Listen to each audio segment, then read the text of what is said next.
한국이 가계부채가 위험하다. GDP 대비로 보면은 가계부채가 세계 3위다. 그래서 TSR 규제에 전세 대출도 포함해야 한다. 그러면 이게 무슨 영향이 있을까요? 아파트는 망고쌤.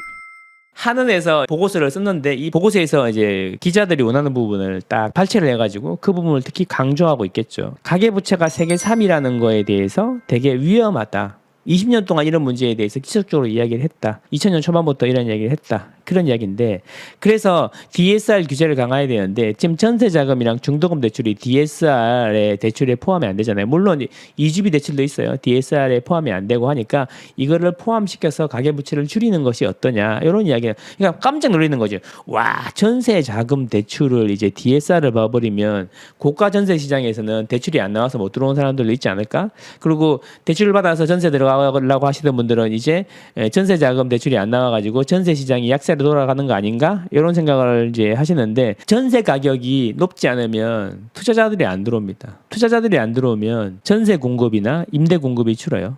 전세 공급이 줄면 전세 가격이 오르겠죠. 전세 가격이 안 오르면 그분들이 월세로 가겠죠. 월세 가면 월세 가격이 오르겠죠. 옛날에는 빚을 내가지고 빚을 조금씩 갚아가는 과정을 거치면서 자산을 불려왔는데 이제 빚을 갚는 게 아니라 빚은 갚으면 내 돈이 되는데 월세를 따다리 내는 거죠. 그래서 이제 사다리가 오히려 더 올라갈 수 있는 사다리가 끊어지는 겁니다. 그렇죠? 어쨌든 제 생각은 이래요. 그러면 이제 반전세라든지 월세 가격이 올라가겠죠. 그러면 이제 투자자들은 조금 더 주춤할 수 있겠지만 결국에는 임대료가 올라가는 현상이 벌어질 것입니다. 자, 그리고 전세라는 완충지대가 조금 약해지면 이제 금리에 더 취약해질 겁니다. 뭐 대출 받아서 월세를 사느냐 아니면 대출 받아서 집을 사느냐 이자가 맞냐 월세가 맞냐 이런 이야기가 되겠죠. 지금은 어때요? 전세가 비싸냐 월세가 비싸냐 그건데 그게 이제 전월세 전환율이라는 거죠.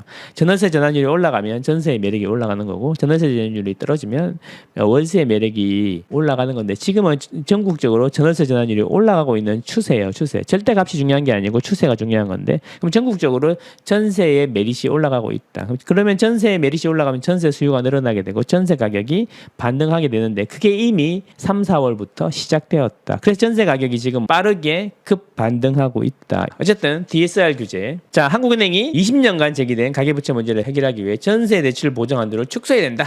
DSR 규제도 강화해야 된다. 이런 이야기를 했습니다. 그래서 보면 요즘 맨날 나오는 거죠. 여기 요걸 보셔야 되는데 여기 보면 계속 올라가다가 옆으로 이제 조금 줄어들고 있는데 이게 GDP 대비 가계 신용 대출 이제 부채죠. 100%가 넘었다. 이게 이제 뭐냐면 105%가 됐다. 우리 GDP 대비 1년 동안 총 생산하는 거 대비 105%가 부채다. 와.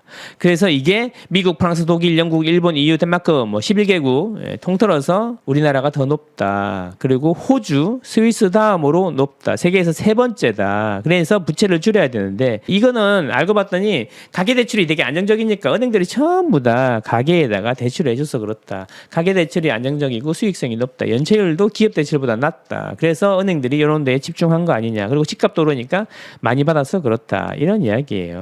자, 근데 문제는 뭐냐면 소득 1, 2분위 그러니까 하위 40%의 비중은 11%고 4, 5분위 소득 상위 40%가 76%다. 돈 많은 사람들이 대출이 많다. 상대적으로 덜 취약하다는 이야기 아닌가? 잘 갚을 수 있으니까 그런 이야기다. 그래서 한은은 가계부채 증가 원인이 공급 측면에서 가계대출의 높은 수익성과 안정성 때문이다. 은행들이 돈도 되고 안전하고 뭐 LTV 대비해서 뭐 40% 정도에 빌려주니까 혹시 망해도 10억짜리 경매등에서 4억만 받아가면 되니까 안정적이다라는 거죠. 그래서 가계대출에 집중했다라는 겁니다. 그 이야기는 가계부채가 많아서 매우 위험하다는 이야기하고는 약간 다른 이야기가 될 수 있어요. 무슨 이야기냐? 가계대출은 기업대출에 비해 연체율이 낮아서 상대적으로 수익성이 좋고 안정적이다. 이야기는 그러면 가계대출 줄이고 기업대출 많이 하는 것보다 가계대출 하는 게 연체율이 결국 부채의 문제는 뭐냐면 디폴트잖아요. 돈을 못 갚기 때문에 그런 거잖아요. 돈을 못 갚는 사람들이 훨씬 더 적다는 거지. 단순히 가계대출이 불어난다고 해서 너무 걱정할 건 아니라는 거지. 막 항상 위험하다고 조장할 건 아니라는 거죠. 왜? 연체율이 낮기 때문에 실제로 걱정해야 되는 건 뭐냐면 가계대출이 증가하는 게 아니라 가계대출 연체율이 늘어나는지가 중요한 거잖아요. 연체율. 네, 그렇습니다. 그래서 보면 여기 나오는데 자 이게 중요해. 하지만 한은은 불어난 가계부채가 금융 불안정에 미치는 영향은 제한적 일 거라고 이야기했습니다. 제한적. 왜냐하면 위험하다더니 제한적. 그러니까 한은에서 이야기하고 싶은 거는 가계부채가 세계 3위는 맞는데 그 이것 때문에 금융위기 오고 이러지는 않을 거다. 이런 이야기인데 그거는 쏙 빼고 이제 무조건 세계 3위다. 위험하다. 망한다. 이런 것만 하는 거죠. 왜냐하면 자 보세요. 전국 주담대의 LTV가 서울은 35%, 그러니까 10억짜리 집에 대해서 35%, 3억 5천밖에 대출 안 해줬고 광역시는 10억짜리 집에 대해서 4억 5천밖에 대출을 안 해줬다는 거예요. 이 이야기는 뭐냐면 서울의 가계 부채가 더 광역시보다 더 안전하다. 뭐냐면 혹시 돈을 못 갚으면 경매 넘겨서 받아가면 되는데 10억짜리 집에 대해서 평균적으로 3.5억만 빌려줬으니까 돈 떼일 일이 없다 이런 이야기죠. 그리고 대출 잔액을 이게 중요해. 대출 잔액의 대부분을 누가 갖고 있냐? 고소득 차주가 갖고 있다라는 겁니다. 그럼 무슨 이야기냐면 LTV 그러니까 되게 안정적이고 차주들도 돈을 잘 번다는 이야기예요. 그런 이야기입니다. 자, 다만 장기적으로 GDP 100%를 웃돌면 소비가 위축되고 자원 배분의 효율성도 떨어질 수 있다. 그리고 가계부채 증가는 자산 불평등 심화 문제도 제기됐다. 가계부채 이게 빚내서 집 사가지고 빚낸 사람들이 돈을 더 많이 벌었다는 이야기잖아요. 어쨌든 이 사람들이 주장하는 거는 DSR 예외 대상을 축소해야 된다 이런 이야기인데 DSR 예외 대상이 중도금 대출이라든지 전세자금 대출 이런 거라는 거죠. 전세자금 대출을 줄이거나 중도금 대출을 줄이면 쉽지 않겠는데, 그죠? 예, 그래서 민원이 심하겠는데, 예, 그렇습니다. 분양하면은 중도금 대출 안 받으면 경쟁률 많이 줄어들겠네요. 예, 그렇겠네요. 중도금 대출을 줄이면 분양이 안 되니까 PF가 더 위험해질 수도 있겠네요. 그래서 완만한 디레버리징이 필요하다. 급하게 줄이는 게 아니고 천천히 줄이면 어떻겠냐 이런 이야기를 하는 겁니다. 한국은행에서 하고 싶은 이야기는 거예요. 가계부채가 높은데 그래도 시장에 큰 충격을 줄 것 같지는 않다. 안정적이라서 그러니까 천천히 줄여나가면 어떻겠냐 이런 이야기인 거예요. 그죠? 예, 너무 놀라지 마세요. 자, 근데 이제 여기서 소비 안 늘리고 빚도 안 갚고 현금 쌓은 채 집값만 감방한다. 이건 또 무슨 이야기야? 이게 제가 맨날 강조하는 건데 한번 들어보세요. 소비는 줄이고 월급은 올랐대요. 그러니까 이제 돈이 쌓이는 거죠. 소비는 줄고 월급이 오르니까 그 돈을 저축한다는 거죠. 그래서 초과 저축액이 늘어났다는 이야기예요. 한국의 현금 자산 비중은 미국, 유럽보다 높아. 뭔 이야기야? GDP 대비는 우리나라 부채가 더 높은데 현금은 선진국보다 훨씬 많다는 거예요. 그래서 이 돈들이 1주택 갈아타기에 활용될 가능성이 높다. 이런 이야기인데 이 그래프가 중요한데 GDP 대비 현금, 예금 자산 비중. 그러니까 현금을 얼마나 갖고 있냐 GDP 대비 보면은 빨간색이 한국인데 한국은 2019년에 여기 100에서 출발했지만 계속 올라가고 121.8. 미국이나 유로 기준으로 봐도 미국이나 유로는 104. 그렇죠? 미국 같은 경우에 112. 우리나라는 121이야. 아까 우리 GDP 대비 부채가 몇 프로라고요? 105%. 그러면 이런 이야기지. 가계 부채를 지금 갖고 있는 현금으로 싹 갖고도 20% 가까이가 남는다는 이야기예요. 부채보다 현금이 더 많다는 이야기예요, 여러분. 그래서 한국은행에서 뭐라 그랬어요? 당장 위기, 금융 시스템의 전반적인 위기로 될 가능성은 낮다라고 이야기하는 게 바로 이거예요. 우리나라 사람들 현금이 부채보다 더 많다. 아니, 집 말고 현금으로 지금 있는 현금으로 바로 갚을 수 있다. 이런 이야기입니다. 위험한가요? 그런 이야기다. 자, 근데 문제는 뭐냐면 이 130조 가까이 늘어난 가계 초과 저축. 가계의 저축이 130조가 아니라 소비는 줄이고 월급은 늘어갔고 쌓이는 돈이 130조라는 거죠. 추가로 옛날에 쌓이던 것보다 더 추가로 쌓이는 게 130조라는 거예요. 그래서 요거를 가만히 보고 있다 집값 상승하면은 갈아타기에 쓸 가능성이 있으니까 주의해야 된다 이런 이야기죠. 그 이야기는 결국 뭐야? 현금 많고 돈 많은 동네가 더 오를 수 있다 이런 이야기잖아요. 양극화가 더 심해질 거다 이런 이야기잖아요. 자, 소비 때는 부채 상환에 돈을 쓰지 않고 허리띠를 졸라 매고 있다. 집값 상승을 대비한 실탄을 확보해 두려는 것으로 보인다. 이 실탄을 확보한 것들이 전부 다 결국에는 전달 하고 강남 쪽으로 오겠죠. 강남부터 오르고 있는 겁니다. 강남이 오르면 또 옆으로 다시 퍼져가지고 물결 효과 이렇게 해가지고 A급, B급, C급지가 오르고 그 순서는 보통 교통망이나 생활권 위주로 돌아갑니다. 자, 그런 이야기를 어떤 이야기인지 궁금하시면 더보기를 클릭하시면 됩니다.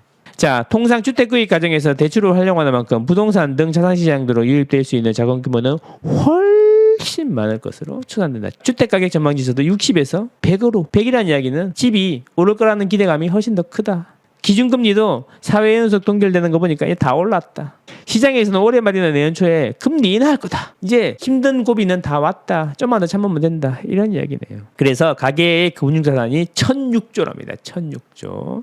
금융자산 대비 현금 비중은 46%. 이 현금으로 다 빚을 갚고도 남을 거다. 이런 이야기입니다. 자, 그래서 제가 또 통계청 자료를 봤네요. 2022년 가계금융복지조사 결과 통계청 있죠? 통계청? 가구의 평균 자산은 5억 4,772만 원. 자산은 부채 플러스 자본. 그런데 금융자산은 1억 2,126만 원이고 실물자산이 4억 2,646만 원이야. 그러니까 이 금융자산이란 거는 현금이나 이런 거 이야기하는 거죠. 자, 그런데 부채 총액은 가계의 부채 총액은 9,170만 원. 결국 뭐냐면 부채보다 현금이 더 많다는 이야기야. 근데 총 자산은 5억 4천이야. 그래서 순 자산은 45억이라는 이야기. 그러면 GDP 대비는 105% 엄청 높아 보이는데 가게 갖고 있는 현금보다도 부채가 적고 자산 대비 부채 비율은 5억 4천 대비 9,100만 원이니까 제가 계산해 보니까 17%에서 18%밖에 안 된다. 가구의 자산 대비 부채 비중이 17%밖에 안 된다. 우리나라 가계 생각보다 탄탄하다. 그래서 한국은행에서 자꾸 이야기하는 거죠. 가계 부채 문제로 금융 시스템이 위기가 오진 않을 거다. 이런 이야기인 거잖아요. 제가 드리고 싶은 이야기. 계속 부채 많다 하는데 알고 봤더니 부채보다 가계들은 현금이 더 많고 그다음에 실제 자산 대비 부채 비중은 20%도 안 된다. 이런 이야기입니다. 그래서 시스템의 위기로 갈 가능성은 낮다. 하지만 좀 줄이면 어떻겠니? 이게 한국은행의 주장인데 그것만 세계 3위라는 것만 턱 찍어가지고 홍보를 해야 되는 거지. 그런 겁니다, 여러분. 아시겠죠? 자, 이렇게 해서 이제 우리나라 가계부채의 진실에 대해서 알게 되었습니다. 여러분이 모르는 팩트는 이거라는 거죠. 자, 너무 놀랄 필요 없습니다. 그래서 제 생각인데요. 집은 조금 더 오를 것 같다. 그러나 2021년이나 2022년 같은 불장은 쉽지 않을 거다. 그러니까 이번 참에 좋은 데로 갈아타서 장기적으로 자산 형성에 도움이 되는 집을 찾아보시면 어떨까? 어떻게 찾냐고요? 더보기를 누르시면 됩니다. 세상에 나는 돈이 없는데 현금이 없는데 와 현금 많은 사람 엄청 많네. 돈 다 어디 간 거야, 그죠? 강남 아파트 밑으로 들어가나요?